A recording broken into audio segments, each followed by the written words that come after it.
Bismillahirrahmanirrahim. Assalamualaikum warahmatullahi wabarakatuh. Alhamdulillah wa kafa. Wassalamun ala ibadil ladzina istafa. Asyhadu la ilaha illallah wahdahu la syarikalah.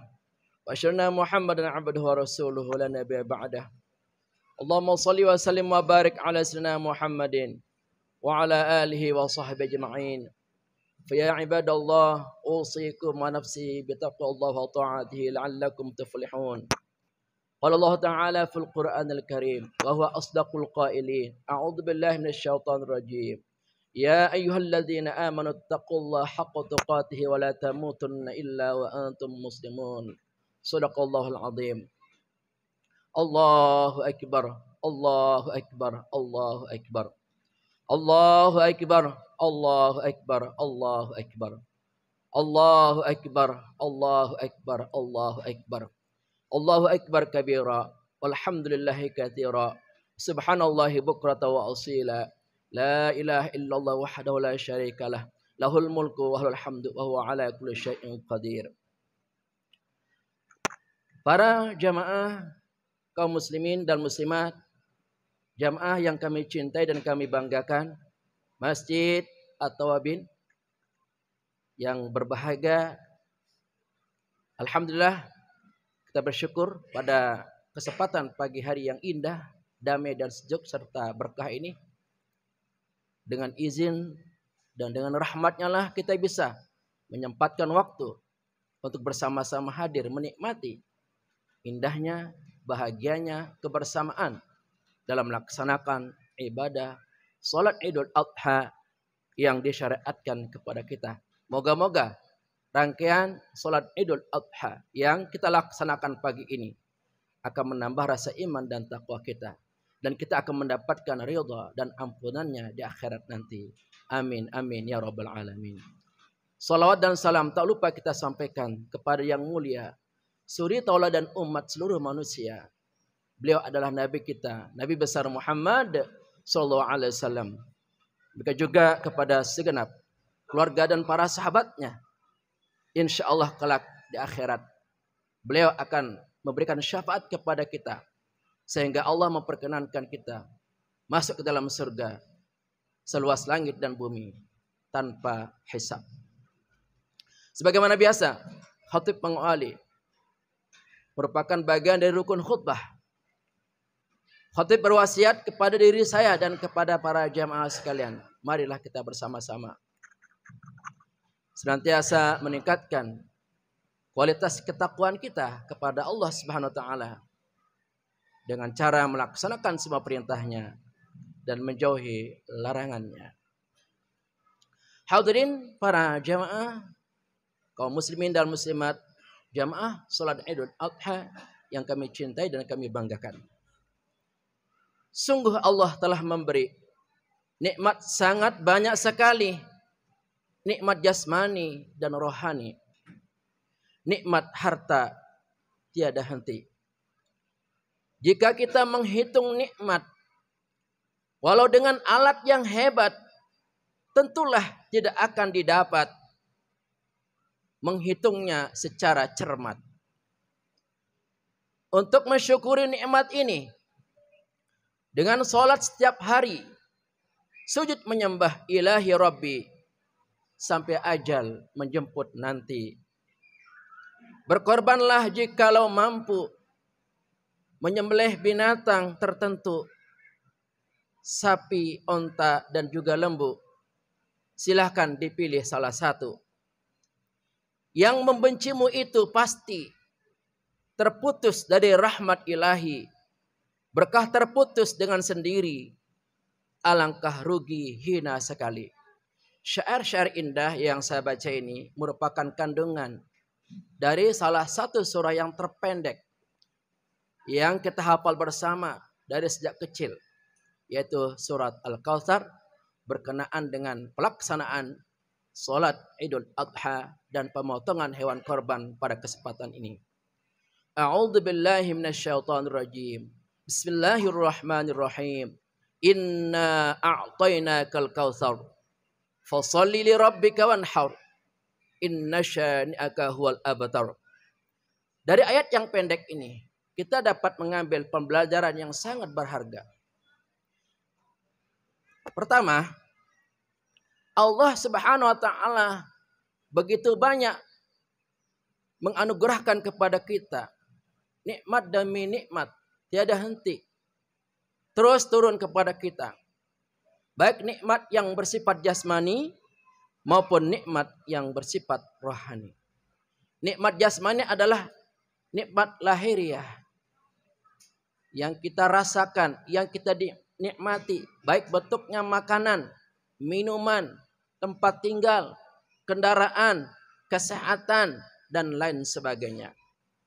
Sedangkan nikmat rohani adalah yang bersifat non materi. Kita merasakan nikmatnya iman dan Islam. Kita merasakan jiwa yang lapang, hati yang tenang, pikiran yang terang. Itu adalah nikmat-nikmat rohani yang Allah berikan kepada kita tiada henti. Dan Allah menantang dalam salah satu surah, An-Nahl surah ke-16, ayat yang ke-18. A'udzu billahi minasyaitonir rajim. Wa in ta'uddu ni'matallahi la tuhsuha. Jika kalian menghitung nikmat-nikmat Allah, kalian tidak akan pernah mampu untuk menghitungnya. Bila kita berpikir dengan nalar cerdas kita, ternyata nikmat-nikmat yang kita terima selama ini tidak akan pernah mampu kita hitung oleh alat komputer sehebat secanggih apapun. Berapa ribu kali kita bernapas setiap hari. Ini adalah nikmat-nikmat yang tidak bisa dihitung. Berapa ribu kali kita berkedip. Mata kita berkedip. Ini adalah nikmat-nikmat yang tidak bisa terhitung. Berapa kali jantung kita berdetak. Berapa juta ribu kali berdetak setiap hari. Ginjal kita berfungsi dengan normal. Aliran darah kita mengalir dengan normal. Daging-daging kita, tulang-tulang kita begitu sinkron dan begitu menyatu dalam tubuh kita. Tidak akan bisa kita hitung nikmat-nikmat itu. Dari sejak lahir sampai saat ini tidak akan pernah mampu untuk menghitungnya. Allah hanya minta satu, syukuri. Perbanyaklah mengucapkan alhamdulillahi rabbil alamin. Selalu dan selalu kita membaca kalimat suci itu. Lisan kita bersyukur, kemudian kita lanjutkan dengan bukti nyata dalam kehidupan kita.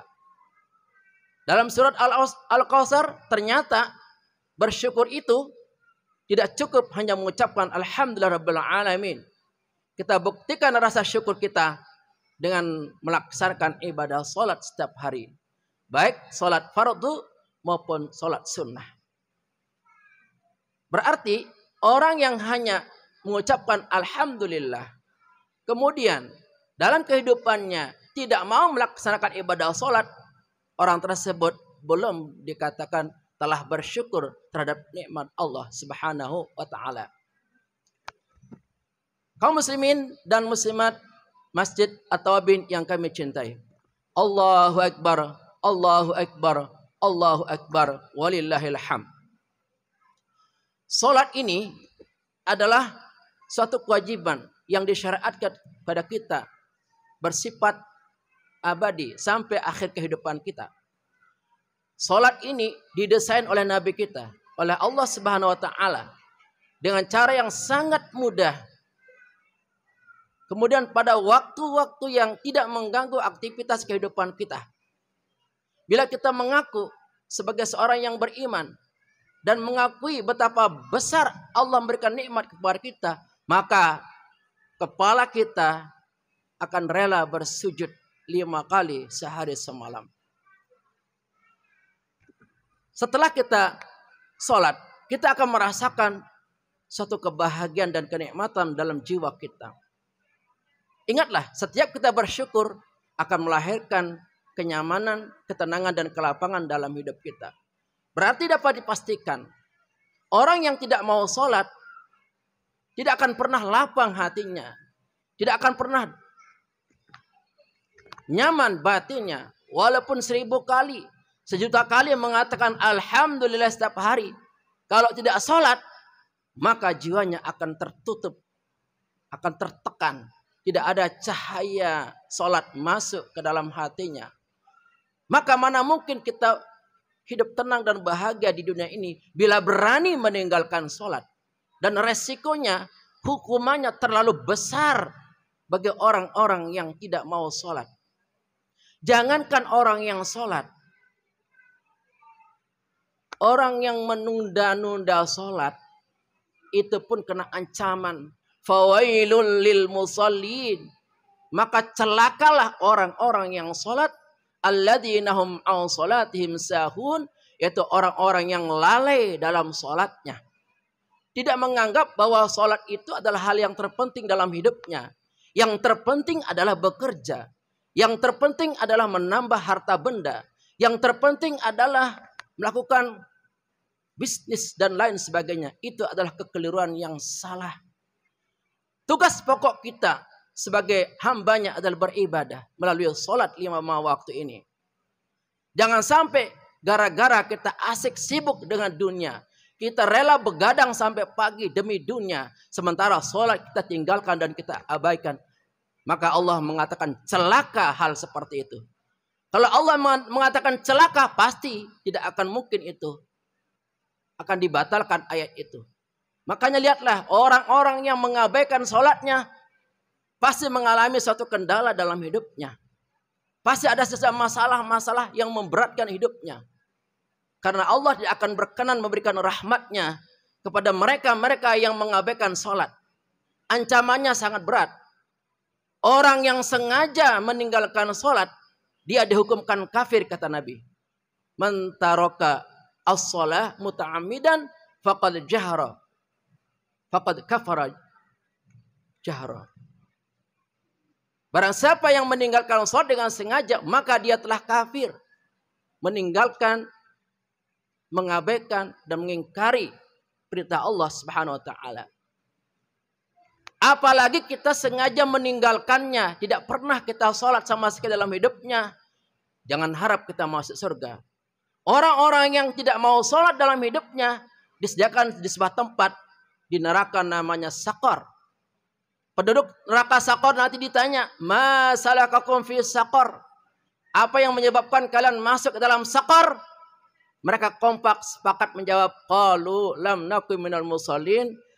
Kami semua ini masuk neraka karena kami dulu di dunia tidak pernah sholat. Padahal orang tua saya menyuruh saya untuk sholat. Padahal guru-guru saya menyuruh saya untuk sholat. Padahal teman-teman saya yang baik itu menyuruh saya untuk sholat. Tapi saya tidak terketuk pintu hati saya. Ini adalah suatu pelanggaran berat yang akan mendapatkan siksa yang berat di neraka Saqar nanti. Oleh karena itu kepada para jamaah, terutama anak-anakku dan adik-adikku di sini. Percuma hidup kita di dunia.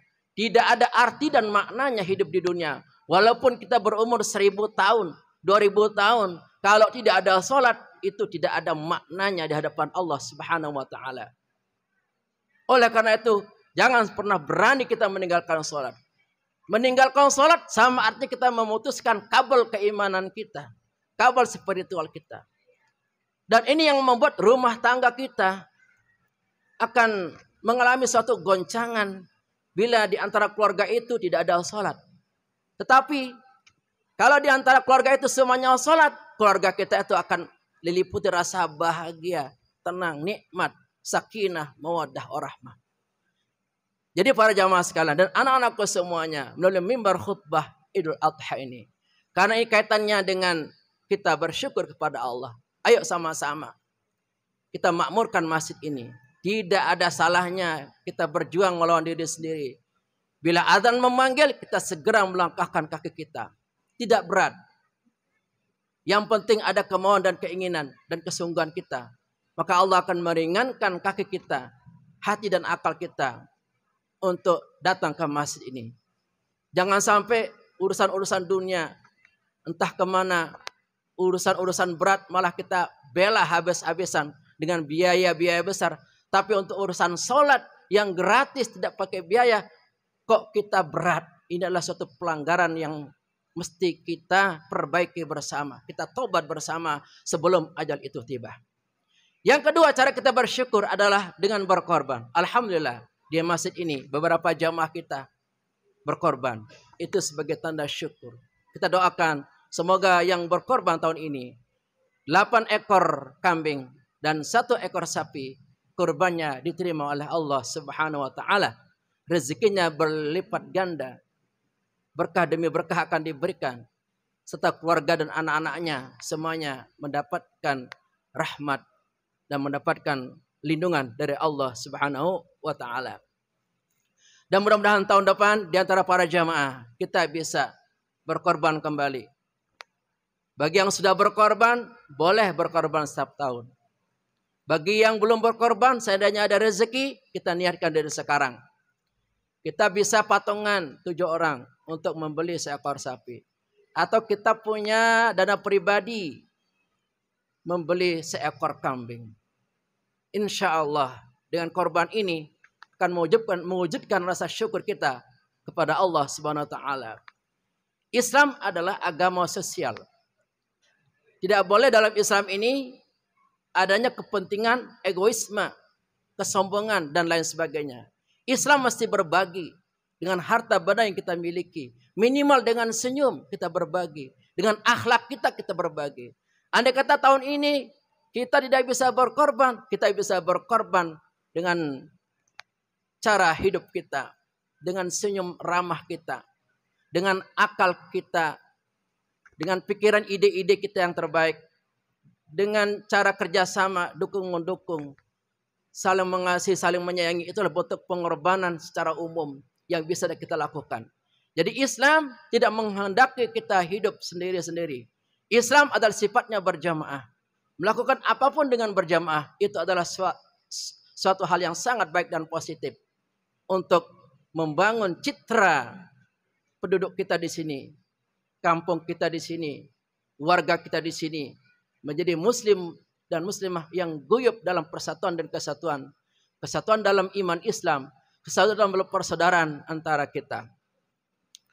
Kemudian yang terakhir, kalau seandainya dalam kehidupan ini ada yang membenci kita, tidak usah khawatir. Justru orang yang membenci kita, yang menghina kita, mereka lah yang akan terputus, mereka lah yang akan hina. Mereka tidak akan mendapatkan berkah dan rahmat dari Allah Subhanahu wa taala. Yang namanya manusia, tidak semua menilai kita positif.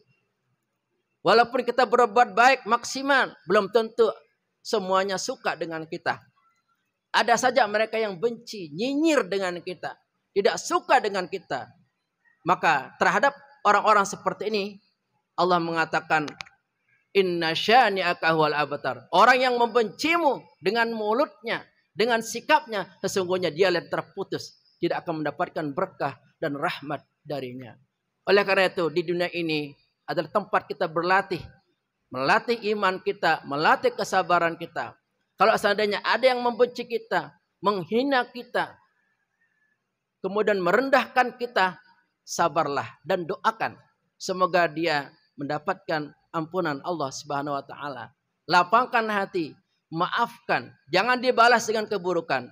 Kalau kita balas dengan keburukan, berarti sama nilai kita. Dan itu mendatangkan kegelisahan dari diri kita. Kalau kita memaafkan, berlapang dada dan baik sangka, maka Allah akan berikan kelapangan dalam jiwa kita. Sehingga akan terus terbangun suasana-suasana kebaikan dalam diri kita. Walaupun mereka membenci, tetapi kita memaafkan dan kita mendoakan. Insya Allah dengan cara itu, kita akan terus dapat membangun suasana kebersamaan ukhuwah Islamiyah di tempat kita ini. Semoga khutbah singkat Idul Adha yang khatib sampaikan ini membawa arti manfaat yang sangat besar bagi peningkatan kualitas keimanan dan ketakwaan kita kepada Allah Subhanahu wa taala. Barakallahu li wa lakum fil Qur'anil azim wa nafa'ani wa iyyakum bima fihi min ayatil dzikril hakim. Wa taqabbala minni wa minkum tilawatahu innahu huwas-samiul alim.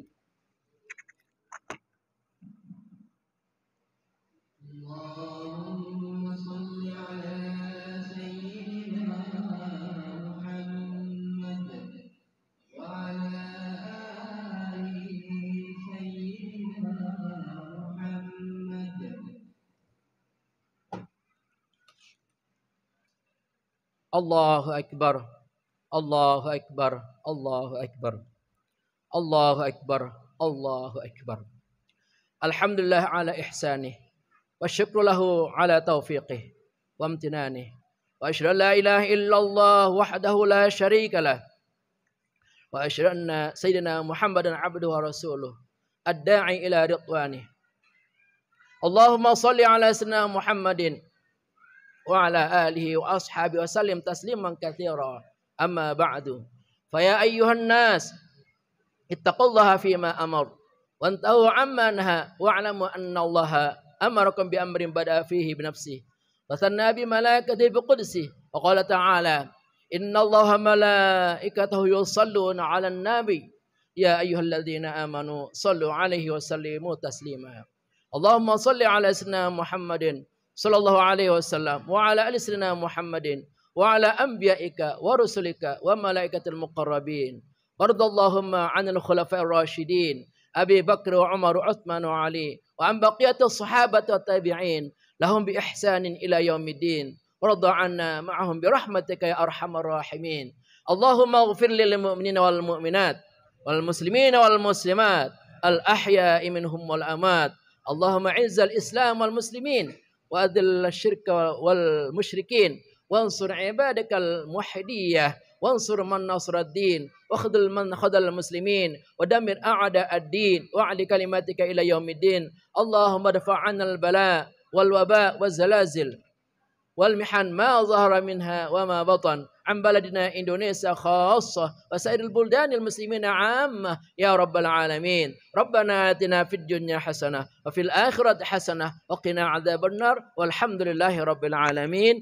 Ibadallah, innallaha ya'muru bil adli wal ihsan wa ita'i dzil qurba wa yanha 'anil fahsya'i wal munkar wal baghi ya'idzukum la'allakum tadhakkarun. Wadhkurullahal 'azim wadhkurkum washkuruhu 'ala ni'amihi yazidkum wa la dzikrullahi akbar.